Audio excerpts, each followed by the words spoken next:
कभी गौर किया है कि भारत में सब कुछ, शादियां, सेलिब्रेशंस, एकदम से एक महीने के लिए रुक सा जाता है ना? ऐसा लगता है मानो किसी ने पूरे देश पर एक पॉज बटन दबा दिया हो। तो आज हम इसी ग्रेट इंडियन पॉज के पीछे का रहस्य जानने वाले हैं। तो सवाल यही उठता है कि आखिर होता क्या है? क्यों क्यों सारे शुभ काम, शादियां, गृह प्रवेश, कोई नया बिजनेस शुरू करना हो, सब पर एक महीने के लिए ब्रेक लग जाता है? देखिए, ये कोई कोइंसिडेंस तो है नहीं। इसके पीछे ना एक बहुत गहरा कॉस्मिक और कल्चरल कारण छिपा है। और इस सवाल का जवाब सिर्फ एक शब्द में है, खरमास। जी हां, खरमास। यही वो पीरियड है जो भारत की रफ्तार पर ब्रेक लगा देता है। पर ये खरमास है क्या भला? और इसका नाम इतना अजीब क्यों है ना? चलिए इसकी कहानी की जड़ों तक चलते हैं। और इसकी शुरुआत होती है एक बहुत ही दिलचस्प, प्राचीन, पौराणिक कथा से। यही कथा हमें बताती है कि इसे गधों का महीना क्यों कहा जाता है। तो कहानी कुछ यूं है कि सूर्यदेव अपने 7 शक्तिशाली घोड़ों वाले रथ पर सवार होकर इस ब्रह्मांड का लगातार चक्कर लगाते रहते हैं। उनका रुकना मतलब नामुमकिन है।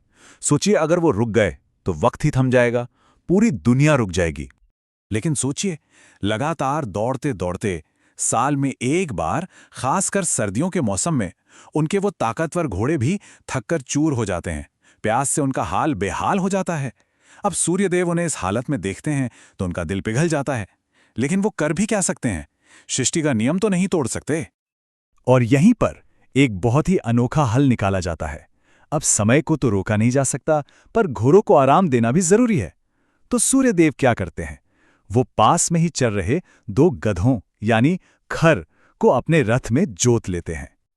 अब देखिए, गधे होते तो बड़े मेहनती हैं, पर उनमें घोड़ों जैसी वो रफ्तार, वो ऊर्जा कहाँ?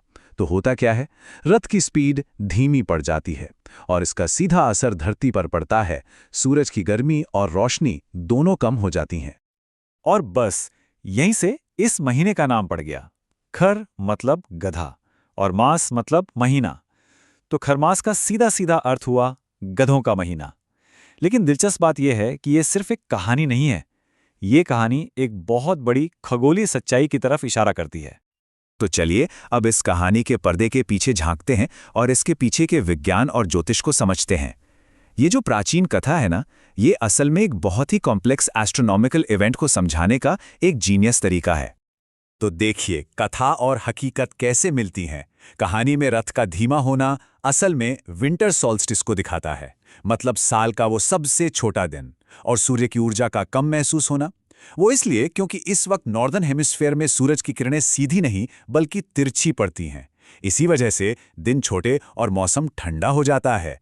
यह सब कुछ एक टेम्पररी चेंज है जो बताता है कि सूर्य की दक्षिणायन यात्रा अब खत्म होने वाली है।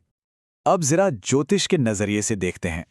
इस दौरान सूर्य, जिसे ग्रहों का राजा माना जाता है, वो अपने गुरु यानी बृहस्पति की राशि धनु में एंटर करता है। अब सोचिए, जब राजा अपने गुरु के घर जाता है तो वो राजकाज थोड़ी देखता है। नहीं, वो तो ज्ञान लेता है, सेवा करता है। बस इसीलिए इस एक महीने को दुनियावी कामों के लिए, जैसे शादी ब्याह, शुभ नहीं माना जाता। और रुकिए, यहाँ एक बहुत ही स्पेशल अलर्ट है, खासकर 2025-26 के लिए। उस साल एक बहुत ही रेयर कॉम्बिनेशन बन रहा है। सूर्य और मंगल एक साथ आकर आदित्य मंगल राजयोग बना रहे हैं और ये चीज उस साल के खरमास को बेहद बेहद खास बना देगी। इसको ऐसे समझिए, नॉर्मल खरमास में एनर्जी थोड़ी स्लो और रेस्टफुल होती है ना? लेकिन 2025-26 में सूर्य और मंगल की ट्रिपल फायर एनर्जी की वजह से ये एनर्जी लेवल आसमान छू जाएगा। मतलब वो समय आलस करने का तो बिल्कुल नहीं होगा, बल्कि अनुशासन और स्पिरिचुअल प्रैक्टिस के लिए एक्स्ट्रा ऑर्डिनरी पावरफुल होगा। तो चलिए अब मुद्दे की बात पर आते हैं। इस सारी जानकारी का हमारी प्रैक्टिकल लाइफ में क्या मतलब है? खरमास के दौरान क्या करना चाहिए और क्या नहीं, इसकी एक सीधी साधी गाइड। देखिए, मेन आइडिया बहुत सिंपल है। बाहरी दुनिया से फोकस हटाकर अपने अंदर झांकने का। इसीलिए शादी ब्याह, नए बिजनेस, गृह प्रवेश, इन सब चीज़ों पर एक छोटा सा पॉज लग जाता है। और ये समय इस्तेमाल होता है दान पुण्य के लिए, पूजा पाठ के लिए, तीर्थ यात्रा और खुद को समझने यानी सेल्फ रिफ्लेक्शन के लिए। तो ये कोई पाबंदी नहीं है, ये बस प्रायोरिटीज का एक शिफ्ट है। और यहीं पर हमें खरमास का असली चेहरा दिखाई देता है। ये कोई उदासी का महीना नहीं है, अरे नहीं, ये तो भक्ति और आध्यात्मिकता का महीना है। और कमाल की बात यह है कि पूरे भारत में इसे अलग अलग तरीकों से मनाया जाता है, पर सबका मकसद एक ही है। जैसे साउथ इंडिया में इसे धनुर्मास कहते हैं और ये भक्ति के लिए सबसे पवित्र महीना माना जाता है। वहीं ईस्ट इंडिया में, उड़ीसा में दुनिया का सबसे बड़ा ओपन एयर थिएटर फेस्टिवल धनु यात्रा इसी दौरान होता है।